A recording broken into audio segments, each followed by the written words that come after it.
Yes, I was probably being a bit optimistic, a bit ambitious yesterday when I said that on this sort of circuit, maybe the pole would be a little bit more closely fought than normal. But no, Red Bull did exactly what they usually do, which is get the car perfect for Saturday, keep the top speed advantage, get the car balanced, give Max the confidence he needs on the difficult high-speed corners, change of direction here.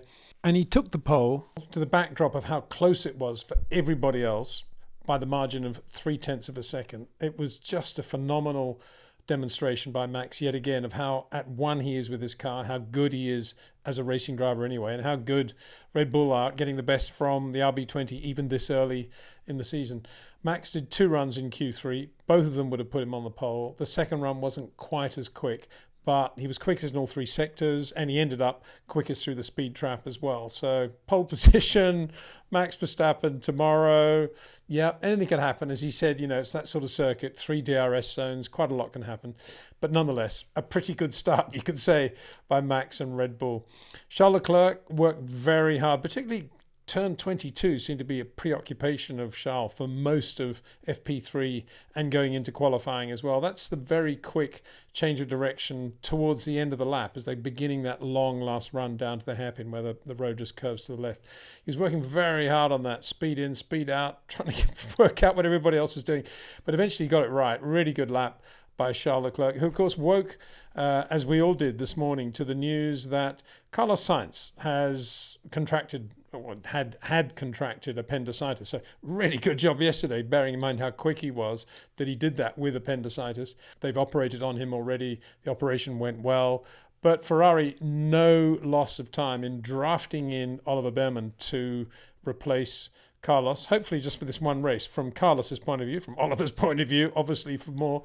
But Oliver has done a lot of testing for Ferrari, not in the new car. He was really quick in Barcelona. I did mention that in one of the live streams at the beginning of this year. Really, really quick. Back-to-backing with Charles Leclerc in the 2022 car. And of course, he has done some running as well for Haas Ferrari. So it wasn't a massive jump for him. But bear in mind, he'd just taken the pole for the F2 race and had to walk away from that into the Formula One Ferrari, a car he'd never driven before. Did an outstanding job, I thought. Qualified 11th, just failed to make it into Q3. Hit the wall lightly a couple of times, as you would, but wow, what a job. This guy is seriously talented, and it's not the last we'll see of him, that is for sure.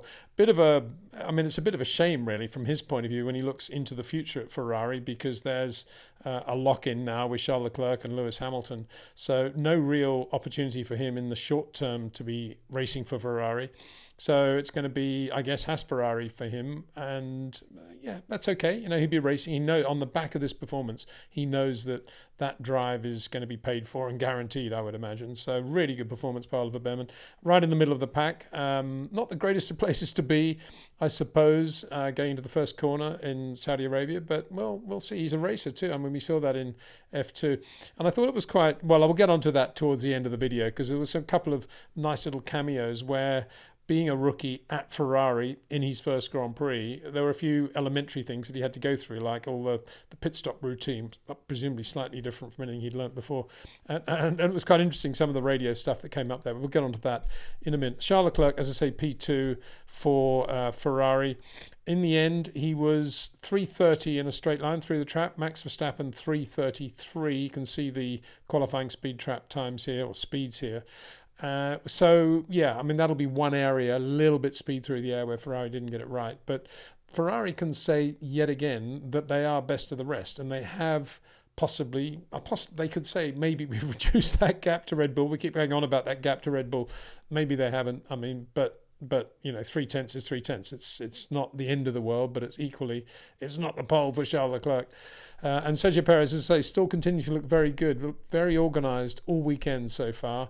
Not on the front row, starting right behind Max on the clean side of the grid. So that's not a bad place for him to be. Sergio was 3:32 in a straight line. Max, remember, 3:33. So a little bit ahead of the Ferraris in terms of top speed. Fernando, really, really good yesterday. And today he qualified fourth, 27.8, which is the same time that Sergio Perez did. So an Aston Martin almost on the limit is as quick as a Red Bull that's not driven by Max Verstappen. I think that's the way to look at it.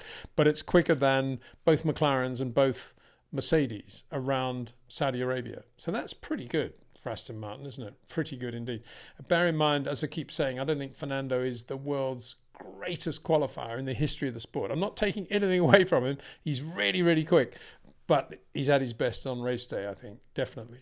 And so, yeah, I think great job. Great job by Aston, beaten only by Charles Leclerc by the margin. Great job by Aston, beaten only by Charles Leclerc's Ferrari in terms of the others by a very, very small margin. So a lot more to come from there, you would imagine. Lewis Hamilton, another fraught day for Lewis. He just said at the end, I'm sorry, guys, I just couldn't feel the car beneath me today. And put that in the context of the bullish, optimistic talk we've had from Mercedes basically since this new car hit the ground. And it's a bit of a setback, is it not? And George Russell did about the same time, as you can see there, as Lewis. And so you got to say at the moment, not as good a car as the Aston Martin, probably not as good a car as the McLaren. Quite clearly not around Saudi Arabia. So that is a big worry for Mercedes. I said yesterday how relatively quick they were in a straight line compared with where they were in Bahrain. Presumably that has been at the expense of downforce, and that has meant that a lot of the feel has gone away from the car. And when they do have to take downforce off, and that's not the last time they're going to have to do that this year, both drivers seem to be struggling, particularly on medium and high-speed corners, and that's not a good thing at all. So it comes under the heading of efficient downforce. Red Bull can take downforce out of the car and basically still keep a balance and give the drivers drivability and feel and predictability. Mercedes take downforce out of the car and they lose that.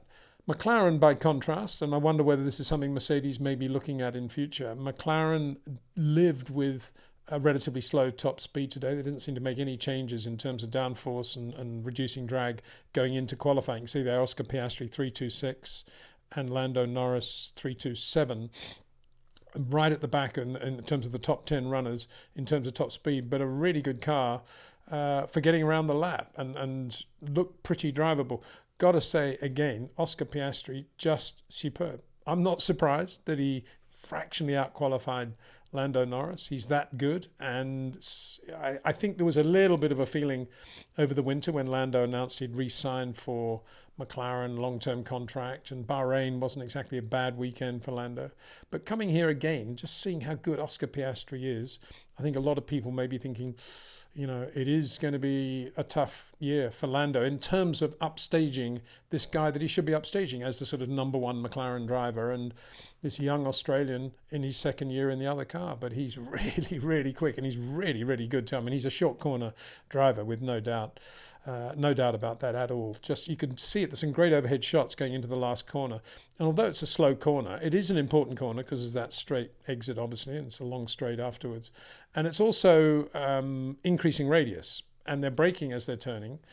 And you can see there, Leclerc, Max, Oscar Piastri, Lewis, not as much as he used to, not looking quite as good there as normal, but those three particularly really, really good in terms of just getting in a little bit earlier and getting a rotation at exactly the right moment.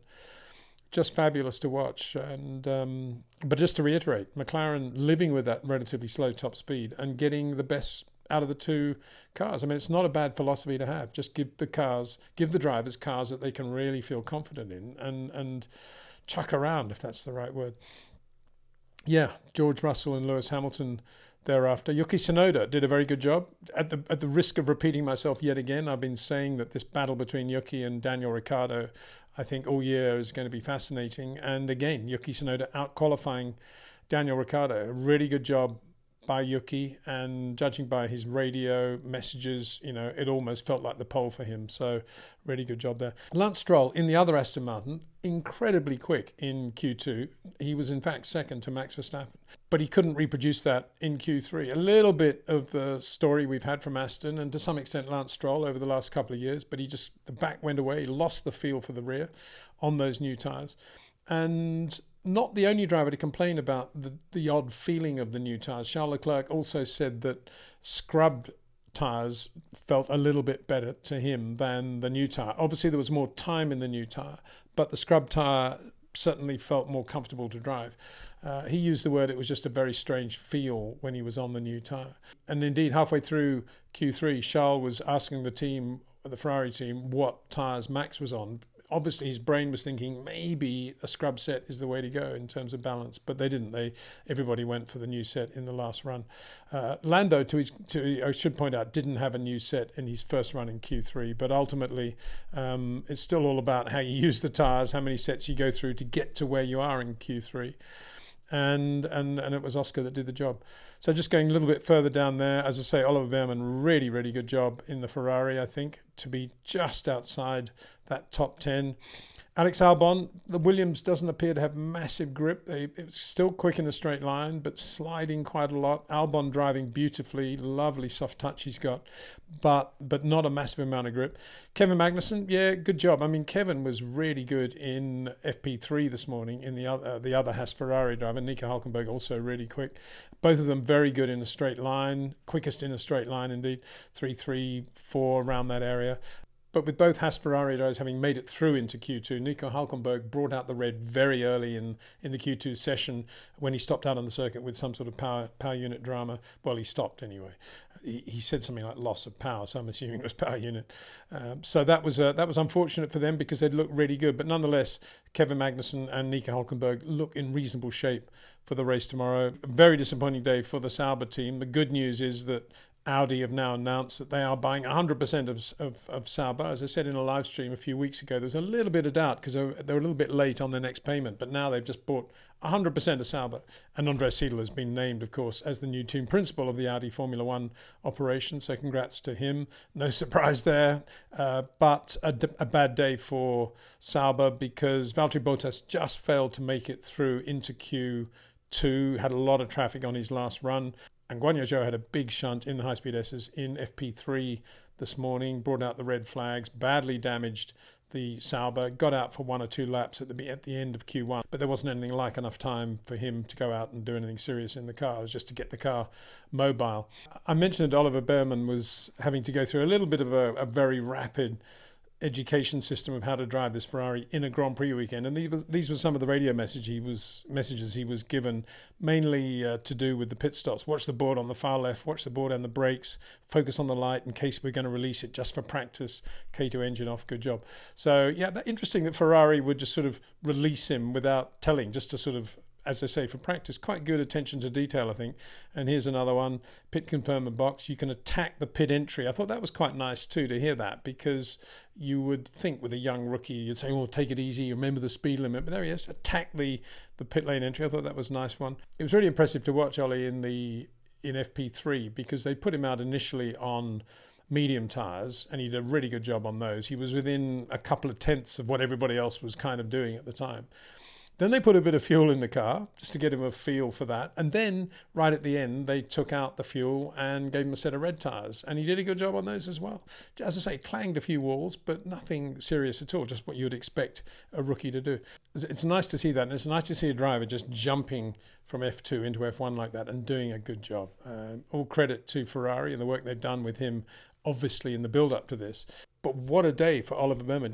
I'm just trying to imagine what it must be like to have won the pole in the Formula 2 race and then to get the phone call saying you're racing Carlos Sainz's Ferrari on Saturday night. Get into the garage straight away. Wow, what a thing. Of course, in doing that, at the age of 18 years and 10 months, he becomes the youngest driver ever to race a Ferrari, breaking, I think it's worth remembering this, breaking a 62-year-old record set by Ricardo Rodriguez, Pedro Rodriguez's younger brother, in 1961.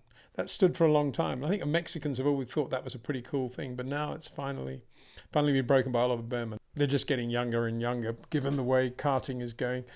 I know they have regulations now about age, but there was some unfortunate graphics coming up talking about Fernando Alonso scoring points and winning races before Oliver Bearman was even born. Yeah, we don't need to see that sort of stuff on the screen, I think. Well, certainly Fernando probably doesn't. So there we are. We're going into the race tomorrow with Max on the pole, Charles Leclerc alongside him, as in Bahrain. And as I said in Bahrain, that opening lap without DRS is going to be really interesting. I mean, Max has got the slight advantage there in terms of top speed, and that is something he'll be counting on that opening lap for sure. if he makes a great start and gets the lead into the first corner.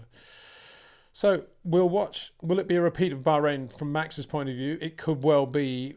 Charles Leclerc, of course, now looking forward to having a race where he doesn't have anything like the same number of glitches that he had in Bahrain. And at the moment, all signs are that Ferrari seem to have got a pretty good, reliable, well-balanced car, and they seem to be on top of that brake issue.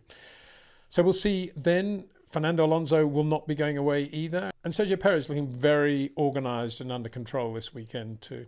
So it'll be an interesting race. Let's see what happens. See you then.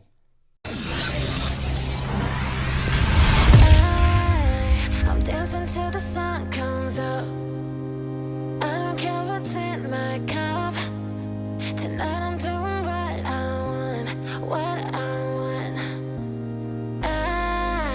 I'm sorry I'm not heading home. I feel so good on my own. We'll take your pick and